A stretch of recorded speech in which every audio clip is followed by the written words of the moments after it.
والعاقبۃ للمتقین الصلاۃ والسلام علی سید الانبیاء والمرسلین اما بعد فاعوذ باللہ من الشیطان الرجیم بسم اللہ الرحمن الرحیم قال اللہ تعالی وتبارک فی کلام المجید والفرقان الحمید الا ان اولیاء اللہ لا خوف علیہم ولا هم يحزنون آمنت باللہ صدق اللہ العظیم وبلغنا علی رسولہ النبی الکریم الامین ونحن علی ذالک من الشاہدین والشاکرین والحمد للہ رب العالمین ان اللہ وملائکتہ یصلون علی النبی یا ایھا الذین آمنوا صلوا علیہ وسلموا تسلیما۔ سارے احباب محبت ذوق تے شوق دے نال آقا علیہ الصلوۃ والسلام دی بارگاہ دے اندر درود پاک دا نذرانہ پیش کرو۔ الصلاۃ والسلام علیک یا رسول اللہ وعلی آلک واصحابک یا حبیب اللہ، الصلاۃ والسلام علیک یا نبی اللہ وعلی آلک واصحابک یا نور اللہ۔ چند منٹ دی حاضری انشاءاللہ۔ سب سے پہلے کریم آقا لجپال آقا جناب محمد مصطفیٰ احمد مجتبیٰ صلی اللہ علیہ وسلم آپ کی ذات علی وقار پر درود پاک کا ہدیہ نذرانہ پیش کرنے کے متعلق بہت ساری روایات آتی ہیں۔ وہیں پر ایک بہت ہی پیاری حدیث ہے سنن نسائی شریف کی۔ کریم آقا علیہ الصلوۃ والسلام نے فرمایا میرے صحابہ تمہارے تمام دنوں میں سب سے افضل جمعہ کا دن ہے۔ اسی دن آدم علیہ الصلوۃ والسلام پیدا ہوئے، اسی دن آدم علیہ الصلوۃ والسلام کو وفات ہوئی، اسی دن سور پھونکا جائے گا، اسی دن قیامت برپا ہوگی۔ تو میرے صحابہ اس جمعہ کے دن مجھ پر بقیہ دنوں کے مقابلے درود پاک کی کثرت کیا کرو۔ صحابہ کرام علیہم رضوان عرض کرتے ہیں یا رسول اللہ صلی اللہ تعالی علیہ وآلہ وسلم آج دنیا میں آپ تو حیات ہیں، آپ پر ہم درود پاک پڑھتے ہیں۔ یا رسول اللہ جب آپ وصال فرما جائیں گے، ہماری آنکھوں سے اوجھل ہو جائیں گے، قبر میں چلے جائیں گے، یا رسول اللہ اس وقت بھی آپ کو درود پاک پہنچے گا، اس کا فائدہ ہوگا؟ تو کریم آقا علیہ الصلوۃ والسلام نے فرمایا ہاں میرے صحابہ، اب بھی درود پڑھو پھر بھی ثواب ہے، بعد وفات پڑھو پھر بھی ثواب ہے، اور تمہارا درود بعد وصال بھی مجھ تک پہنچے گا کہ اللہ رب العزت نے قبروں پر، زمین پر، مٹی پر حرام کر دیا ہے کہ انبیاء کے جسموں کو کھائے۔ کریم آقا فرماتے ہیں میرے وصال ظاہری کے بعد بھی مجھ پر درود پڑھنا کہ اللہ رب العزت نے زمین پر حرام کر دیا ہے کہ یہ انبیاء کے جسموں کو کھائے۔ تو ہمارا عقیدہ بھی اس حدیث سے ظاہر ہو گیا کہ انبیاء علیہ السلام حیات ہیں، اللہ تبارک و تعالیٰ کی جس طرح وہ صحیح حیات ہے اسی طرح قبر میں بھی حیات ہے، اللہ تبارک و تعالیٰ ان کو رزق عطا فرماتا ہے۔ تو آقا علیہ الصلوۃ والسلام پر اس حدیث مبارکہ کی روح سے ویسے تو ساتھ کے ساتھ ہی نہیں ہم نے درود پاک پڑھنا ہے، لیکن آقا فرماتے ہیں اس جمعہ کے دن مجھ پر درود پاک کی کثرت کیا کرو۔ تو آپ لوگوں سے بھی گزارش ہے جتنا زیادہ ہو سکے نبی علیہ الصلوۃ والسلام پر درود پاک پڑھتے رہا کریں۔ آج بھی ابھی بھی جمعہ کا دن ہے، مغرب سے پہلے بھی پڑھیں، بقیہ تو ہم نے پڑھنا ہی پڑھنا ہے، لیکن اس دن ہم نے کثرت کرنی ہے کہ میرے کریم آقا علیہ الصلوۃ والسلام کا فرمان ہے۔ آج کا ہمارا موضوع حضور غوث پاک رضی اللہ تعالی عنہ آپ کی سیرت مبارکہ، آپ کے کچھ اقوال سنیں گے۔ 11 ربیع الثانی کا آپ نے جمعے میں بھی سنا ہوگا، 11 ربیع الثانی کو سیدنا شیخ عبد القادر جیلانی قدس سرہ النورانی جن کو ہم غوث پاک رضی اللہ تعالی عنہ کہتے ہیں، آپ کا 11 ربیع الثانی کو یوم وصال ہے۔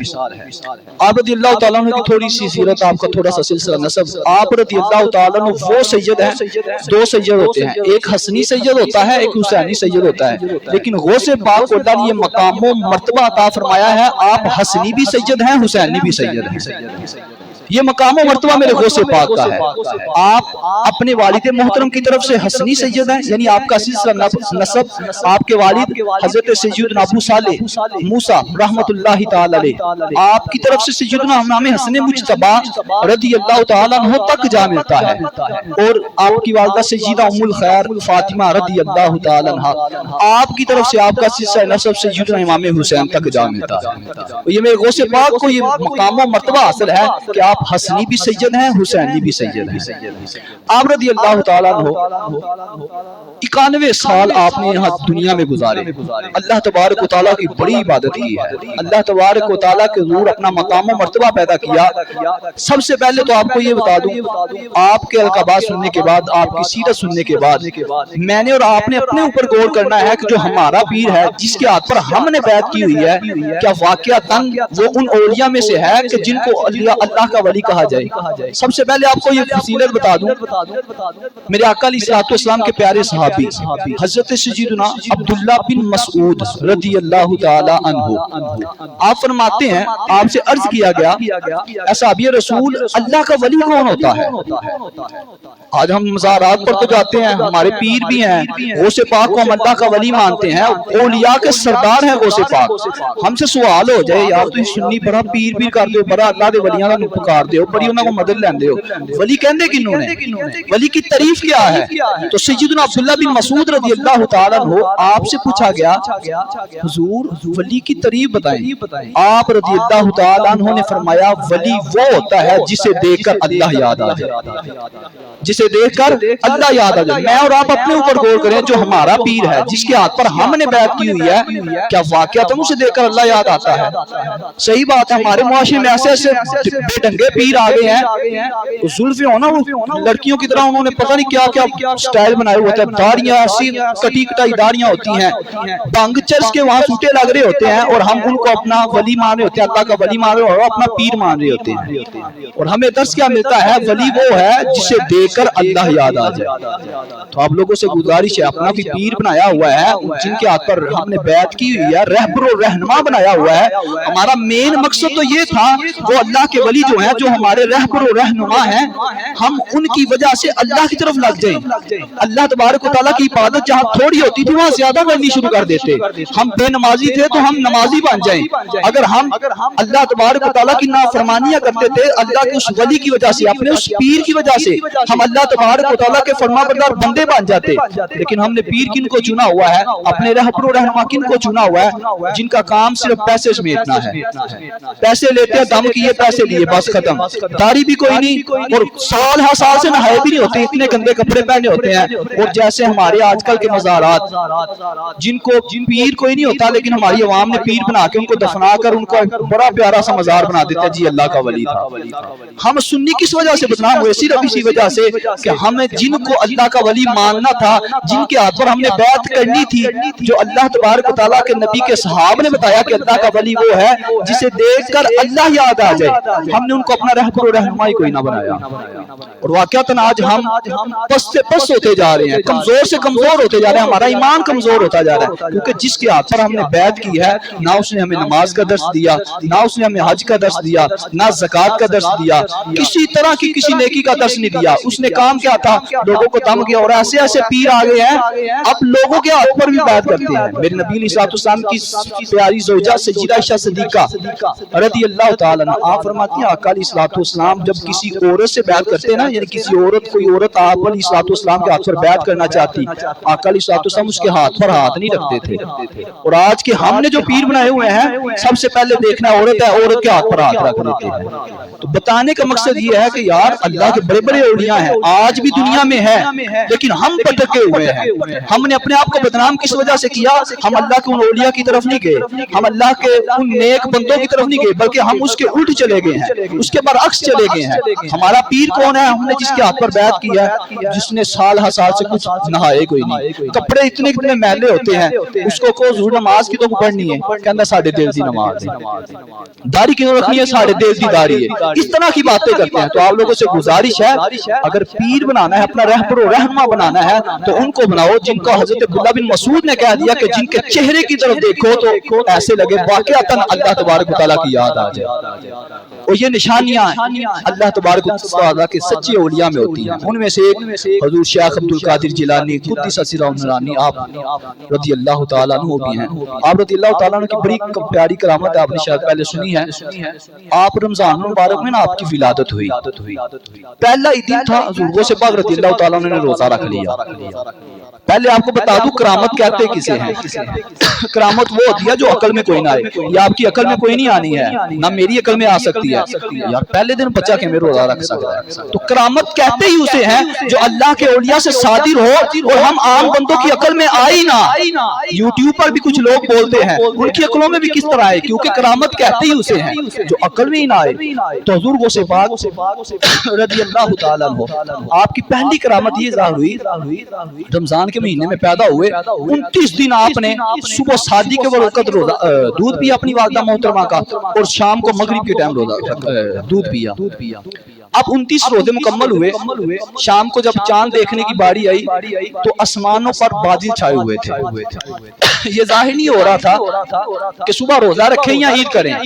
آپ رضی اللہ تعالیٰ عنہ کی والدہ آپ فرماتی ہیں کہ لوگوں آج روزہ ہے۔ صاحب نے پوچھا وہ کس وجہ سے؟ فرمایا کہ آج میرے بیٹے عبدالقادر جیلانی نے میرا دودھ صبح صادق کے وقت پی لیا ہے، اور میں نے 29 دن دیکھا ہے میرے بیٹے نے 29 کے 29 دن صبح صادق کے وقت دودھ پیا، اس کے بعد پورا دن گزر گیا، ایک مرتبہ بھی میرا پستان میں سے دودھ نہیں پیا، میرا دودھ نوش نہ فرمایا۔ شام کو جب روزہ افطار ہوتا تھا اس وقت دودھ پیتا تھا۔ مجھے پتہ چل گیا ہے کہ اللہ کے اس بندے نے روزہ رکھا ہوا ہے، آج 30 روزے مکمل ہوں گے، میرا بیٹے نے یہ مجھے بتا دیا۔ یہ غوث پاک رضی اللہ تعالیٰ عنہ کی بڑی پیاری کرامت ہے۔ اور ہم پھر وہی کہوں گا، مین مقصد ہمارا اولیاء کرام سے، اللہ کے نیک بندوں سے تبرک حاصل کرنا ہے، ان کی وجہ سے ہم نیک بن جائیں۔ یہ مقصد نہیں تھا کہ اگر وہ بھی بے نمازی تھا تو میں بھی بے نمازی بن جاؤں۔ ہمارا مین مقصد یہ تھا کہ اللہ کے اولیاء کی طرف دیکھتے ہوئے، اپنے ان رہبر و رہنما کی طرف دیکھتے ہوئے میں نیک بن جاؤں۔ اپنے والدین کا نافرمان تھا تو ان کی طرف دیکھ کے، ان کے لڑ لگ کے، ان کی سیرت کو اپنا کر میں بھی نیک بن جاتا، اپنی والدین کا احترام کرتا، بڑے چھوٹے کی تمیز رکھتا کہ بڑے سے کس طرح بات کرنی ہے، چھوٹے سے کس طرح بات کرنی ہے، اپنے آپ کو رکھنا کس طرح ہے، اللہ کے حضور عبادت کس طرح کرنی ہے۔ تو یہ میرے غوث پاک رضی اللہ تعالیٰ عنہ کی سیرت ہے۔ آپ رضی اللہ تعالیٰ عنہ کی بڑی کمال کی ایک بات ہے، بڑا کمال کا فرمان ہے۔ حضور غوث پاک رضی اللہ تعالیٰ عنہ آپ فرماتے ہیں کہ اگر تم چاہتے ہو اللہ کا قرب حاصل ہو جائے، اللہ تبارک و تعالیٰ کے نزدیک ہونا چاہتے ہو، اللہ تبارک و تعالیٰ کے محبوب بندے بننا چاہتے ہو، تو ہمیشہ سچ بولنا۔ یہ میرے غوث پاک رضی اللہ تعالیٰ عنہ کا فرمان ہے۔ ہمیں اولیاء نے صرف یہ نہیں کہا کہ مزارات پر جاؤ چادریں چڑھانا، وہاں جا کے ان کی 11ویں کرنا، ان کا لنگر کھانا پکانا، نہیں، میرے غوث پاک نے ہمیں بتایا بھی ہے کہ اگر واقعتاً اللہ کا قرب حاصل کرنا چاہتے ہو، اللہ تبارک و تعالیٰ کے محبوب بندے بننا چاہتے ہو، تو ہمیشہ سچ بولنا۔ ہاں دنیا میں تمہیں لگے گا اس سچ کی وجہ سے میری عزت کم نہ ہو جائے، میرا رتبہ کم نہ ہو جائے، میرا مقام کم نہ ہو جائے، لیکن اللہ تبارک و تعالیٰ کے حضور کل قیامت کے دن تم سے اونچا کسی کا بھی مقام و مرتبہ نہ ہوگا۔ تو آپ لوگوں سے گزارش ہے، اگر ہم ماننے والے ہیں نا غوث پاک کے، 11ویں بھی کرتے ہیں، محفلیں بھی رکھتے ہیں، اولیاء کے مزارات پر بھی جاتے ہیں، ان کے وسیلے سے اللہ کی بارگاہ میں دعا بھی کرتے ہیں، تو یار ان کی جو سیرت ہے، ان کے جو فرامین ہیں، ان پر بھی ہم نے عمل کرنا ہے۔ تو میرے غوث پاک نے فرمایا اگر قرب حاصل اللہ کا کرنا چاہتے ہو تو ہمیشہ سچ بولنا ہے۔ اور آپ رضی اللہ تعالیٰ عنہ کا ایک فرمان ہے، آپ کہتے ہیں اگر تم پر کوئی آزمائش آ جائے، کوئی پریشانی آ جائے، کوئی ٹینشن آ جائے، اللہ کی طرف سے آزمائشیں آتی رہتی ہیں، دنیا کا قانون ہے، اللہ تبارک و تعالیٰ نے قانون بنایا ہوا ہے، ہر بندے پر پریشانی آتی ہے۔ اگر تمہیں اللہ کی طرف سے کوئی پریشانی، کوئی مصیبت، کوئی ٹینشن آ جائے، اگر تم اس کو چھپا لو گے، اگر اس پر تم صبر کرو گے، تو اللہ کے سب سے بڑے خزانوں میں سے ایک یہ خزانہ تمہارے پاس ہے۔ یہ پریشان نہ ہونا میرے پاس دولت کوئی نہیں، میرے پاس مال کوئی نہیں، سونا چاندی کوئی نہیں، گھریلو کوئی بھی گھر کی چیز کوئی نہیں، پہلیاں میرے پاس کوئی نہیں، کسی طرح کے کھیت کوئی نہیں، فلان تو اتنا نام کما گیا۔ تو غوث پاک رضی اللہ تعالیٰ عنہ فرماتے ہیں اللہ کی طرف سے کوئی آزمائش آ جائے، کوئی پریشانی آ جائے، کسی طرح کی کوئی ٹینشن آ جائے، تو اس پر صبر کرنا اور لوگوں کے سامنے ظاہر نہ کرنا یار میں مار گیا۔ لوگ تو آپ کو بھی پتا ہے لوگ بالٹی سے تیل پانا لینے، کسی طرح آپ لوگوں کے سامنے کی بات رکھو گے نا، وہ آپ کی اور زیادہ ٹینشن کو بڑھائیں گے۔ تو میرے غوث پاک رضی اللہ تعالیٰ عنہ کیا فرماتے ہیں مسلمانوں، اے میرے غلاموں، اگر اللہ کی طرف سے کوئی پریشانی، کوئی ٹینشن، کوئی مصیبت آ جائے، کوئی آزمائش آ جائے، اس پر اللہ کا شکر کرنا، اللہ تبارک و تعالیٰ کے حضور صبر کرنا، تو پھر وہ قرآن کی آیت کو ذہن میں رکھنا، ان اللہ مع الصابرین، بے شک اللہ صبر کرنے والوں کے ساتھ ہوتا۔ تو یہ میرے غوث پاک رضی اللہ تعالیٰ عنہ کی سیرت ہے، یہ مقام و مرتبہ ہے میرے غوث پاک کا۔ اگر ہم ان کے غلام ہیں، ان کی 11ویں کرتے ہیں تو ہم پر فرض بنتا ہے، میرا یہ حق بنتا ہے میں ان کے احکامات پر عمل کروں، ان کی سیرت پر عمل پیرا ہوں، تو میرے غوث پاک نے ہمیں کیا بتایا ہے؟ ہمیشہ سچ بولنا ہے۔ اللہ کی طرف سے کوئی مصیبت، کوئی پریشانی، کوئی ٹینشن آ جائے، اس پر اللہ کا صبر، اللہ کے حضور صبر کرنا ہے، اللہ کا شکر ادا کرنا ہے۔ لَإِن شَكَرْتُمْ لَأَزِيدَنَّكُمْ، تو پھر اللہ قرآن میں ارشاد فرماتا ہے اگر تم شکر کرو گے تو اللہ تبارک و تعالیٰ تمہیں اور زیادہ عطا فرمائے گا۔ کہ غوث پاک کا مقام و مرتبہ ہے، کرامتیں بھی بڑی ہیں میرے غوث پاک رضی اللہ تعالیٰ عنہ کی، بڑا مقام ہے، بڑا نام ہے، لیکن میں آپ کو یہاں بتانے کا مقصد یہ تھا کہ موضوع اس وجہ سے رکھا، آپ کے فرامین اس وجہ سے آپ کے سامنے رکھ رہا ہوں کہ یار سالہ سال سے 11ویں تو ہم منا ہی رہے ہیں، نام بھی ہمارے سامنے ہے جی، ہم 11ویں والے سنی بڑیاں 11ویں مناتے ہیں، لیکن غوث پاک نے ہمیں جو احکامات بتائے ہیں، جو فرامین بتائے ہیں، اگر واقعتاً ہم غوث پاک کو ماننے والے ہیں، اگر واقعتاً ہم 11ویں والے ہیں، تو پھر غوث پاک نے جو فرامین فرمائے ہیں کہ ہمیشہ سچ بولنا، کوئی پریشانی، کوئی مصیبت، کوئی ٹینشن آ جائے اس پر صبر کرنا، یا لوگوں کے سامنے ظاہر نہ کیا کرو، اپنے اللہ کے حضور جھکا کرو۔ تہجد کا ٹائم ہے، اللہ نے بنایا ہے، تہجد کا ٹائم اٹھو، جس طرح کی چاہتے ہو گفتگو کر لو، جس طرح بھی چاہتے ہو اللہ کے حضور رو لو، اللہ تبارک و تعالیٰ تمہاری فریاد کو سنے گا۔ اور میرے آقا علیہ الصلوۃ والسلام نے فرمایا اگر دیر ہو جائے نا دعا میں قبول ہونے میں، دیر ہو جائے، اندیر نہیں ہوگا، اللہ کے حضور جھکو، اللہ کے حضور اللہ تبارک و تعالیٰ کے نیک بندوں کا صدقہ دے کر اللہ سے دعا مانگو، میرا رب کہنا ضرور بھی ضرور عطا فرمانے والا ہے۔ اور غوث پاک رضی اللہ تعالیٰ عنہ، سب سے پہلے ہم پر یہ سوال بھی ہوتا ہے ہم سے، یار 11ویں والا پیر، 11ویں والا پیر اے کیوں کہتے ہو؟ تو اس کے دو میں نے احکامات پڑھے ہیں، وہ آپ کے سامنے گوشوار کرتا ہوں۔ سب سے پہلا تو یہ ہے کہ حضور غوث پاک رضی اللہ تعالیٰ عنہ، آپ جس طرح آج ہم 11ویں شریف 11 ربیع الثانی کو غوث پاک رضی اللہ تعالیٰ عنہ کا عرس مبارک منا رہے ہیں، تو علماء نے لکھا ہے 11ویں والا پیر اس وجہ سے غوث پاک کو کہا جاتا ہے کہ آپ رضی اللہ تعالیٰ عنہ 11 ربیع الثانی کو آپ کا وصال ہوا، آپ وفات پا گئی دنیا سے، اس وجہ سے آپ کو 11ویں والے کہا جاتا ہے۔ دوسرے نمبر پر یہ کہا جاتا ہے کہ حضور غوث پاک رضی اللہ تعالیٰ عنہ، آپ کا سلسلہ نسب 11 پشتوں سے سیدنا امام حسن مجتبی تک جا ملتا ہے، اس وجہ سے آپ کو 11ویں والا پیر کہا جاتا ہے۔ تو یہ دو چیزیں ہم نے ذہن میں رکھی ہیں کہ 11ویں والا کس وجہ سے ہم کہتے ہیں، ایک تو آپ کی 11 ربیع الثانی کو وصال ہے اس وجہ سے 11ویں، اور دوسرے نمبر پر آپ کا سلسلہ نسب جو ہے،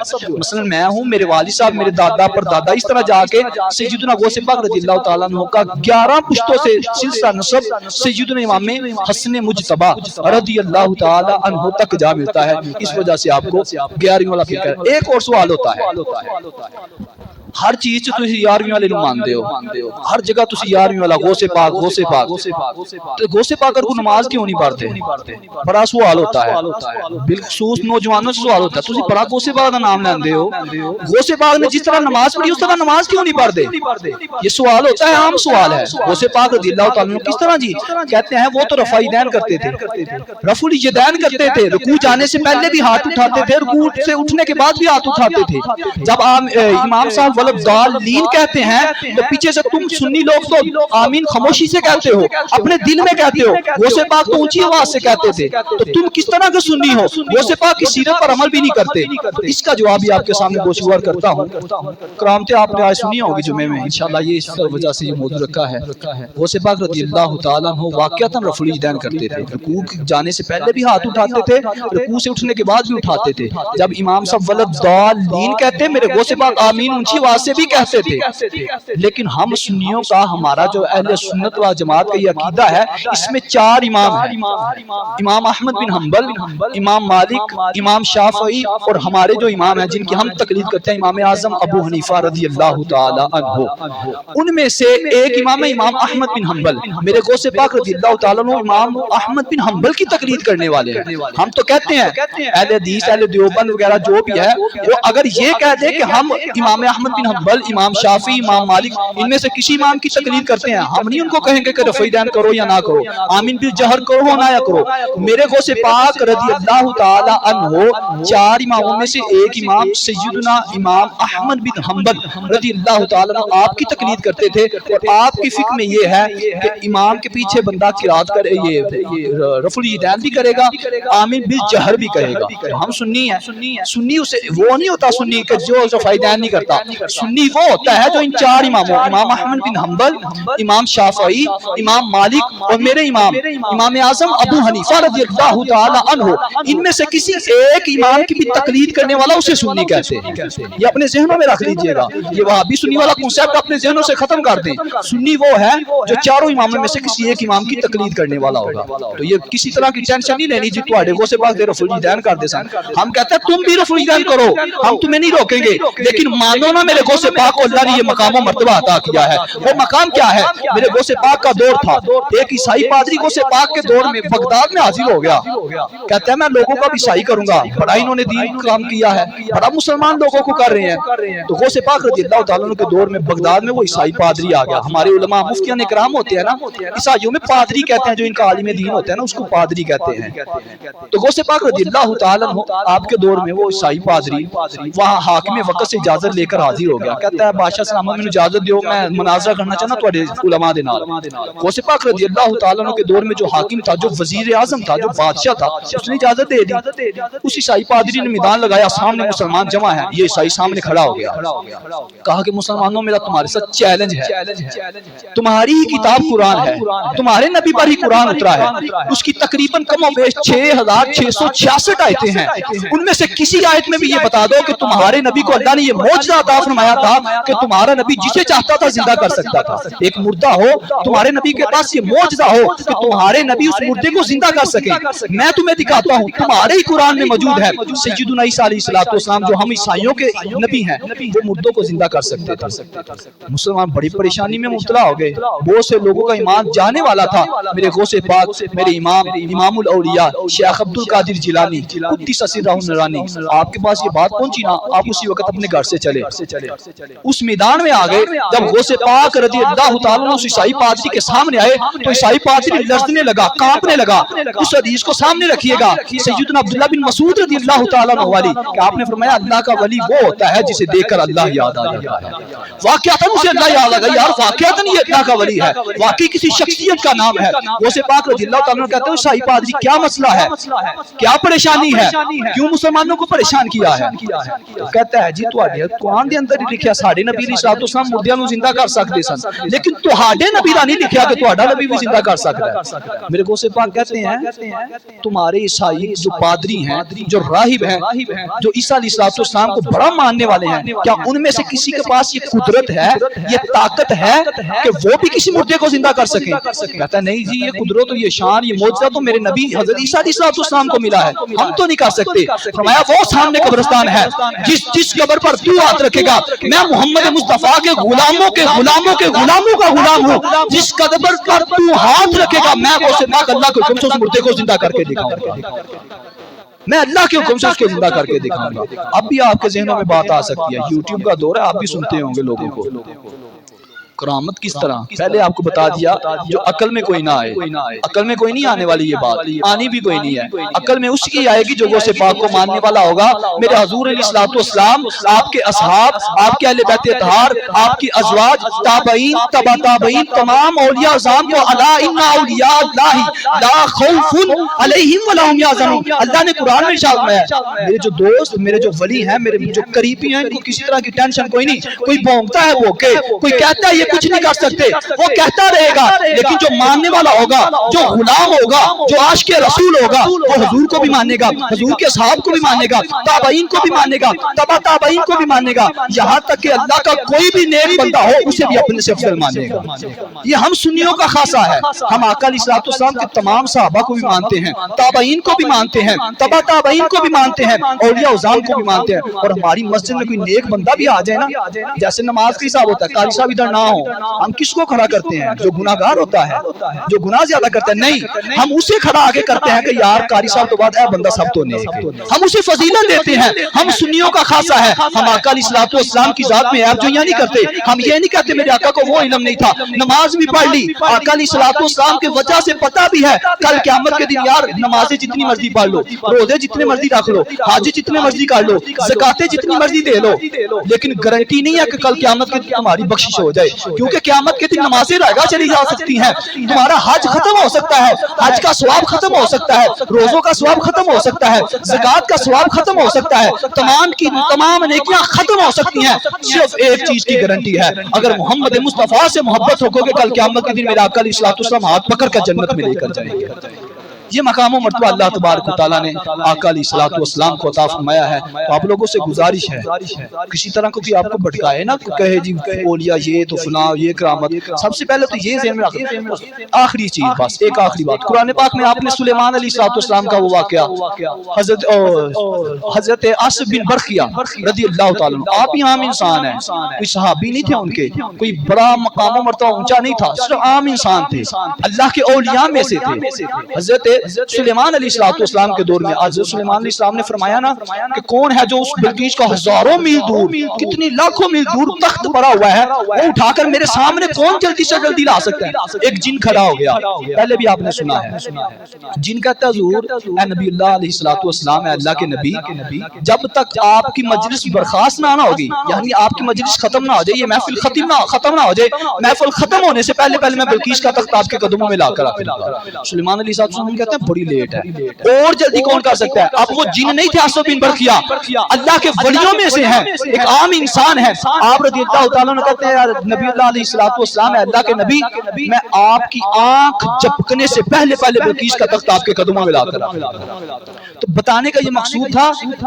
کہ اللہ کے اولیاء میں سے اللہ جس کو چاہتا ہے شان و قدرت عطا فرماتا ہے۔ حضرت عاصم بن برقیہ عام انسان ہو کر حضرت سلیمان علیہ السلام کے بھی آنکھ جھپکنے کی دیر ہوئی تھی، ہزاروں میل دور سے بلقیس کا تخت آپ کے قدموں میں لا کر رکھ دیا تھا۔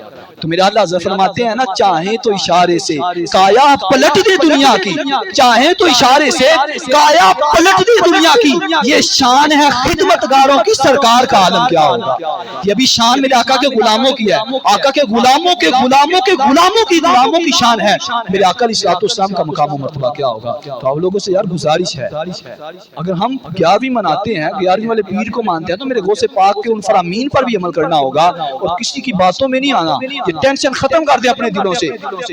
یار 1400 سال سے سنی چلے آ رہے ہیں، بڑے صغیر میں شروع سے ہی سنی تھے، یہ دوسرے مذہب والے ابھی تھوڑی دیر کا ان کا کنسپٹ ہے، لیکن ہم سنی الحمدللہ ہر دور میں سنی چلے آ رہے ہیں۔ میرے آقا کا نام 1400 سال پہلے بھی میرے آقا علیہ الصلوۃ والسلام کا نام تھا، قیامت تک میرے محمد مصطفیٰ کا نام آباد رہے گا، اور انشاءاللہ سنی ہی لیتے رہیں گے۔ اس طرح کی کوئی پریشانی کوئی ٹینشن نہ لیا کریں جی فلاں بندے نے فلاں کتاب کا حوالہ دے دیا، فلاں بندے نے فلاں کتاب کا حوالہ دے دیا، ہمارے پاس بھی حوالے ہیں، لیکن ہمارا جو مسلک اور ایمان اور عقیدہ یہ ہے، ہم دل سے محبت کرتے ہیں، ہم عقل سے نہیں سوچتے یار یہ چیز ہو سکتی ہے کہ نہیں، ہم دل سے ماننے والے ہیں۔ تو اللہ تبارک و تعالیٰ نے انشاءاللہ منبر رسول پر بیٹھا ہوں، اللہ تبارک و تعالیٰ کی بارگاہ میں یہ امید ہے، اللہ کی رحمت بڑی وسیع ہے، میرا رب بڑا غفور الرحیم ہے، میرا رب تواب الرحیم ہے۔ کل قیامت کے دن خدا کی قسم اٹھا کر کہتا ہوں، نمازیں چلی جا سکتی ہیں، نمازوں کا ثواب ختم ہو سکتا ہے، روزوں کا ثواب ختم ہو سکتا ہے، حج کا ثواب ختم ہو سکتا ہے، میں نہیں کہتا ان کا ثواب کوئی نہیں ملنا، لیکن اگر یہ چیزیں برباد ہو گئی کہ کسی کی طرف دیکھ کر کیا کرتا تھا، کسی کو خوش کرنے کے لیے نمازیں پڑھتا تھا، کسی کو خوش کرنے کے لیے تو حاجی کہلوایا، لوگوں کے دکھلاوے کے لیے تو نمازیں پڑھا کرتا تھا، صدقہ خیرات کس وجہ سے کرتا تھا؟ لوگ تجھ سے راضی ہو جائیں، لوگ سخی کہیں، تو یہ سب کا سب رہے گا، چلا جائے گا۔ لیکن آج اگر دنیا میں میرے آقا علیہ الصلوۃ والسلام سے محبت رکھو گے، کل قیامت کے دن اللہ تبارک و تعالیٰ کے محبوب تمہاری شفاعت فرمائیں گے۔ آپ لوگوں سے گزارش ہے، اللہ تبارک و تعالیٰ کے نبی علیہ الصلوۃ والسلام، آپ کے صحابہ، آپ کے ازواج، تابعین، تبع تابعین، تمام نیک اولیاء عظام سے محبت رکھیں، اپنی عقیدت کا اظہار کیا کریں۔ اللہ تبارک و تعالیٰ جو کچھ سنا ہے اس پر عمل پیرا ہونے کی توفیق عطا فرمائے۔ وآخر دعوانا ان الحمد للہ رب العالمین۔